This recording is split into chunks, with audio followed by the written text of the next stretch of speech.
Salut, bon j'espère que vous allez toutes et toutes bien, moi ça va nickel. Aujourd'hui je voulais partager avec vous mon échauffement que je fais avant chaque running.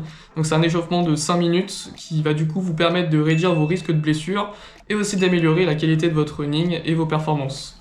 Donc on va faire ça ensemble, tranquillement, et puis on perd pas plus de temps et on y va tout de suite. Allez c'est parti. Donc pour le premier exercice, on va avoir besoin d'un support puisque c'est un exercice qui demande un peu de stabilité et on va venir envoyer sa jambe d'avant en arrière. Donc ici, ça sert à rien de l'envoyer trop en avant ni trop en arrière. Le but ici, ça va être de venir recruter les muscles fléchisseurs de la hanche et les muscles ischio-jambiers pour qu'ils puissent s'entraîner tranquillement. Donc là, il va y avoir 12 répétitions de chaque côté. Donc on a aussi le choix de retirer la main qui va nous permettre d'être stable, ce qui nous permettra en plus de recruter les muscles stabilisateurs qui du coup peuvent permettre d'améliorer la course dans le futur. Donc voilà, donc on n'hésite pas à mettre un peu d'intensité quand même, puisqu'à la fin d'un échauffement, on est censé être essoufflé. Et ensuite, on attaque au deuxième exercice qui va être le même exercice mais sur le côté. Donc ici, toujours 12 répétitions, et on vient ici chauffer les adducteurs et les adducteurs.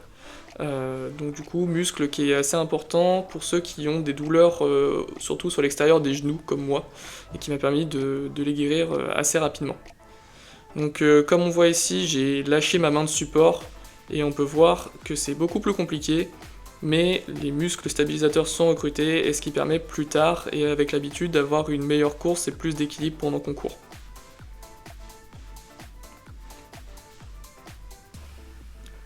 Donc ensuite, l'exercice suivant, ça va être faire l'ouverture de hanches. Donc ici, 5 de chaque côté. Vous pouvez en faire plus si vous en sentez le besoin. Ici, l'idée, ça va vraiment être de permettre à nos hanches d'être complètement libres dans leur mouvement, éviter d'être bloqués pendant qu'on court.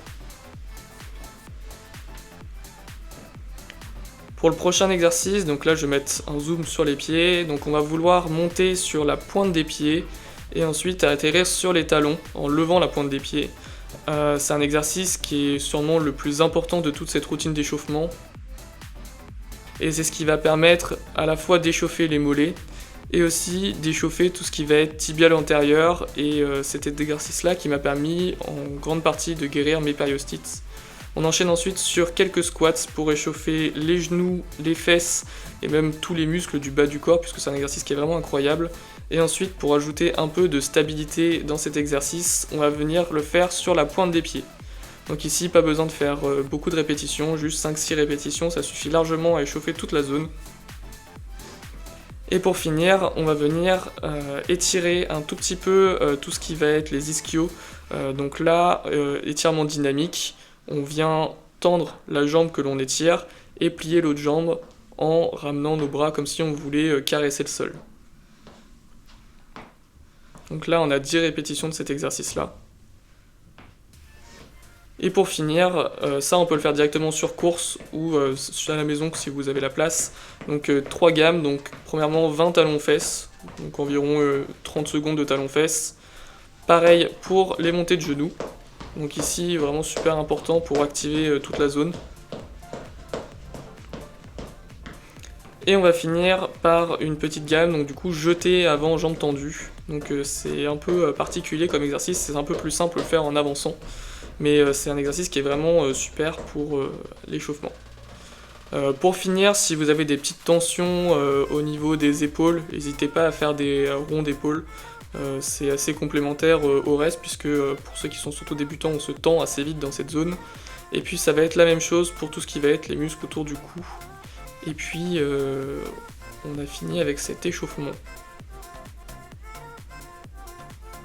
Bon bah après cet échauffement, il me reste plus qu'à te souhaiter un bon running. Oublie pas de t'abonner pour pas louper les prochaines vidéos, et puis on se dit à la prochaine. Allez salut!